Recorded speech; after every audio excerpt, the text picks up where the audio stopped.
at the size of that man. You know, about 15, 16 years ago, some little old lady asked, where's the beef? And the answer is this week on Wildside. Oh, there. They say Stone Mountain, the actual city Stone Mountain, is the largest piece of exposed granite in the United States. This may be one of the largest wrestlers also in the United States, and he is also Stone Mountain.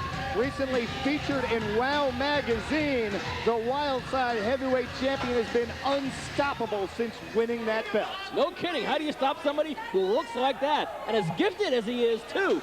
Quite a tall order. Does Mike Youngblood have any idea what he's in for now? Well, Youngblood has the experience advantage. Stone Mountain, as impressive and fluid as he is in the ring, he's only been wrestling now for about a year and a half. And Youngblood, an 8-year veteran of the sport out of Phoenix, Arizona. This is a non-title match. But if Youngblood, even if he doesn't win, if he makes an impressive showing, he will certainly be considered for a future title shot. Well, I'm sure he will be. And since we have the commissioner here calling the action, you can take note of that occasion. I'm sure that Mike Youngblood would love to take that opportunity.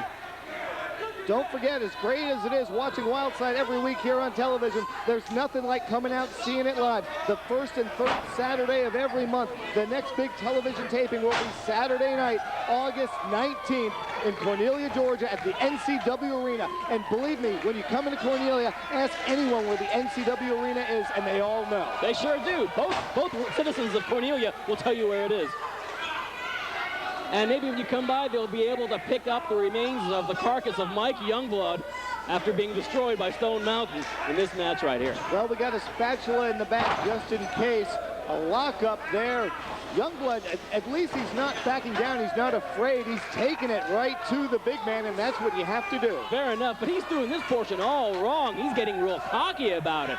He's getting into the face of Stone Mountain, and actually everybody who has ever done that has lived to rue the day. That's right. They've tasted the landslide from the big Stone Mountain there. He just shoved him off into the corner. And once you taste the landslide, you taste nothing for the next 2 weeks. That's right. You're drinking out of an IV tube hooked up to your uterus. Ugh. Up and down. Now, what's 400 pounds times 3 feet times the speed with which and force with which he came down? That's a lot of impact squarely on Mike Youngblood. It seems like Mike Youngblood's a little flatter than he was when he walked into the ring a few minutes ago. Well, he's not flattered, but he is a little flatter.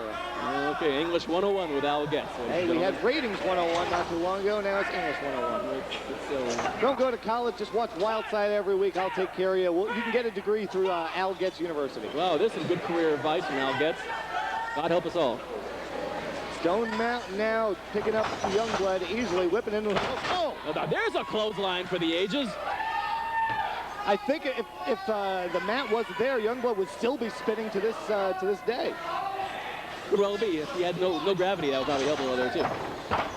A big foot to the face. And Mike Youngblood hits the ring floor with, as Gordon Soley would say, with authority.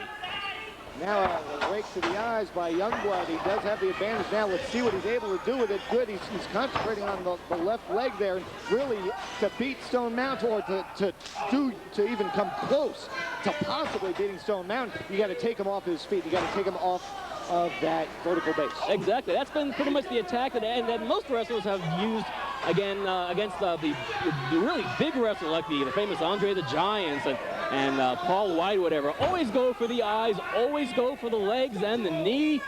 And perhaps you can make some inroads that didn't work in the long range with both Andre and Paul White. And apparently it ain't working real well with Stone Mountain right now. But Mike Youngblood thinks perhaps it might. Yeah, but hey, he's sticking to it. And you know, this is a non-title match. A lot of people asking me who the #1 contender is. As a matter of fact, you know who asked me? Tim Dix, not too long ago, during the commercial break, asked me who the #1 contender was. I told him I really hadn't made the decision yet, but you know what? He's going to go on the hotline. He says he knows who it is. Really? Well, I'm going to have to call the hotline right now, which happens to be 1-900-950-0511. Thanks for the seg there. And also, if you call extension 6291, it's only 99 cents a minute nationwide, United States right now, in the Atlanta area. All you have to do is dial 511 and then code 6291, and it's only 50 cents for the whole call. And there it is, Stone Mountain fighting back, taking Youngblood down, signaling for that big move, the landslide. This could be it. Could be. I think it is it. And it's it. It's all over now. No kidding. Stone Mountain with a landslide on poor Mike Youngblood. I guess we could probably scratch Mike Youngblood's name off the contendership to the Wildside title, huh? Well, that's possible, but hey, there's always tomorrow. I know. Mike Youngblood. Mike Youngblood will not be wrestling tomorrow, but perhaps next week on a Wildside near you.